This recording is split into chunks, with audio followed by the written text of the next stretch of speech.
Hello there, Ray here, and we got a new snapshot for the 1.14. This is version 19W09A. With this new snapshot comes mostly bug fixes, but also a couple of features. And many of these bug fixes are ones that we discovered during our stream, which is really cool to see that them getting fixed. I will be reviewing the snapshot, going over all the different changes. And remember, we will be doing a snapshot Twitch stream tonight at 9 p.m. Eastern Standard Time. So if you guys have any ideas of things that we should test, tell me down in the comments. We also have a Snapshot server so you guys can join us while testing. And don't forget to leave a like on this video. They added 6 new sounds to go with note blocks, and depending on what type of block is underneath the note block will determine what type of instrument the note block will make when it makes its sound. So the first new one is the iron xylophone. So let's go ahead and listen to that.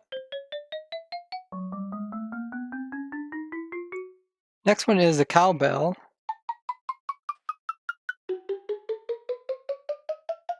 Next one is the didgeridoo.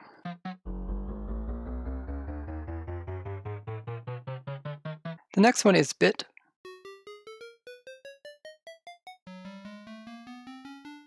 The next one is the banjo, which sounds pretty cool. The last one is pling.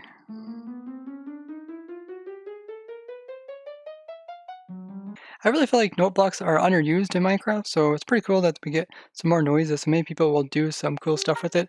I actually had kind of fun just going back and forth like this, just making random noises. It even sounds good too, which is pretty surprising. They changed particles again, so you can use a command like this to summon particles. If you guys don't know, barriers are actually particles.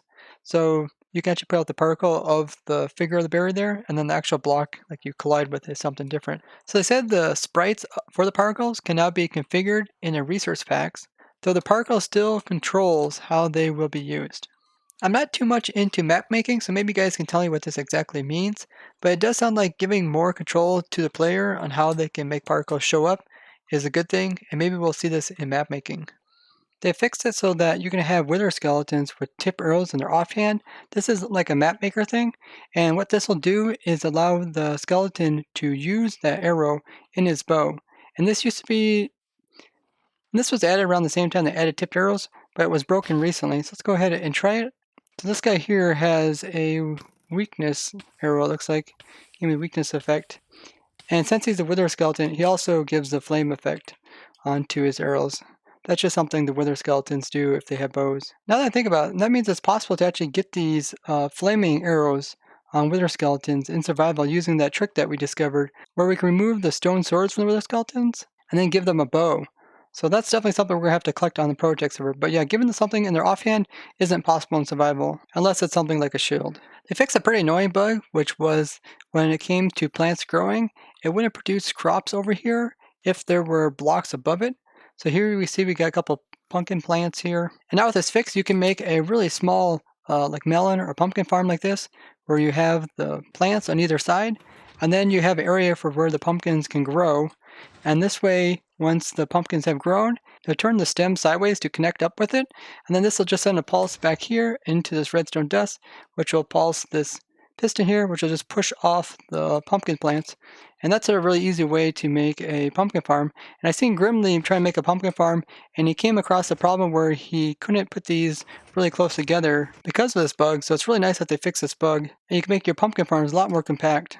They fixed a bug to do with the Loom section here turning black after you have pulled out your banner. I really like the part where you can shift click stuff into this so you can easily craft up stuff. They fixed it so that now pillagers that do have enchantments on bow, so if they have like the multi-shot or the piercing enchantment, those enchantments will actually apply when they shoot their bows. This is pretty cool, so you can actually use these pillagers in a farm and have them like shooting multi-shot out or the piercing where they go through multiple targets all at once. They also fixed it so that pillagers, when they have a rockets in their offhand, they'll actually shoot those rockets off.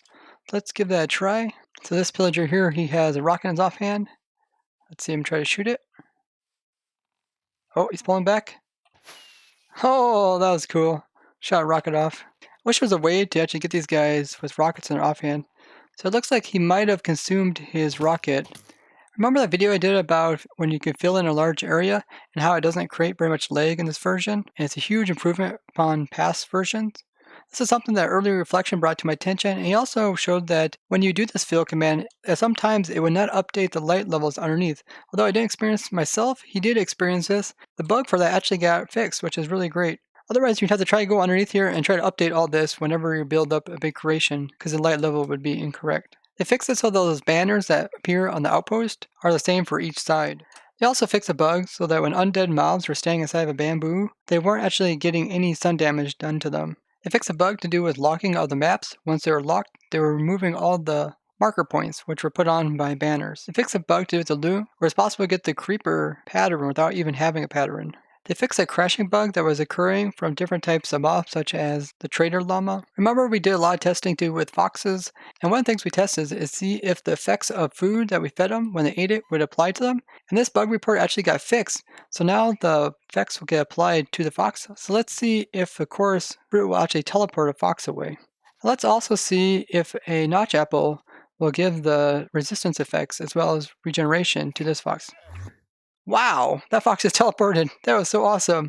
Man, that is so cool. I'm so glad they fixed that bug. Yeah, he just ate his notch apple. You can definitely see he's getting some particle effects. That is so cool. That means you can also feed him like suspicious stews and they can get those effects, as well as other things like hunger and poison. Can't wait to test these all out during the stream.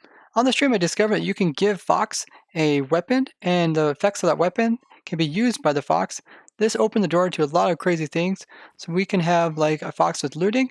And one of the things that we tested was it with chickens, and what we noticed is that the chickens weren't getting the fire effect that the Fox had. But as you guys see here, the fox is able now to use the sword to hit the chicken, and now it's going to produce cooked chicken. So we can use this in a farm where fox can attack different stuff, and it's going to make whatever he attacks to be started on fire, and then it'll drop the cooked variation of it. Like if he attacks like a rabbit, it'd be cooked rabbit. And also the looting effect works too, so you can get more loot off of them.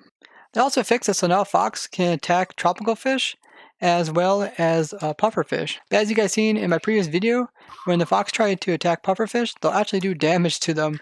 So it's probably not a good thing if they go after those. You can see this guy just ate a pufferfish and now he gets poisoned from it. They also fixed some other issues with the fox, like his AI when he has no AI applied to him, and them trying to sit in water while swimming. During the stream, we noticed that foxes were able to harvest berry bushes even with mob griefing turned off. So this means that typically stuff like villagers wouldn't be able to pull up crops, or rabbits wouldn't be able to pull up crops, but foxes were able to harvest a bush.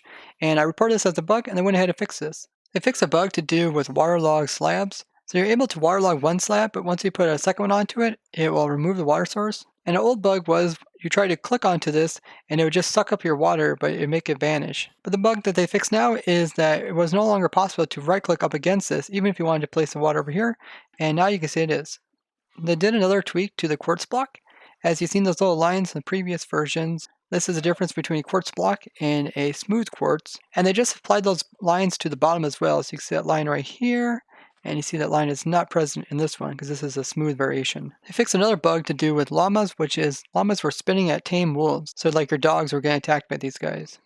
They also fixed it so animals will now follow the player if he's holding their food, and it's also in creative. They fixed a kind of annoying bug that I came across while recording that video about all the different types of entities. And that is entities would go invisible if you would log in right beside them. And now this has been fixed, so maybe some of the mobs in that world download will show up for you guys. They are winding down on the 1.14 snapshots, so we'll probably see a pre-release pretty soon. So be sure to voice any concerns about bugs that you see in this version. And you can leave those in the comments, and I will try to bring voice to those concerns. I'm really glad to see them fixing bugs that we came across during the stream, and I'm looking forward to them also fixing some pretty long-term bugs that have been in the game for quite a while. Now, since they're winding down, this makes me kind of think back to Minecon and some of the things that they showcased there. Now, one of the biggest changes I thought was going to come in this version was since it was the Village and Pillage update, I thought villagers were going to get a whole rework with their trades as well as their emeralds. And there's so many great ideas about how to change villagers to make them better and more fun for the survival players. Tango Tech came out with an amazing series where he actually did some modifications to the villagers, and it brings so much life to them. I really enjoyed the changes that he made to them. If you'd like to see a full series of his videos, I'll put a link down in the description. So it's kind of disappointing to hear that they're probably not going to do any more changes to the villagers. I know a lot of people are always concerned that when they do changes to like villages, they're going to break stuff. But the thing is, they can also do changes to make them better too.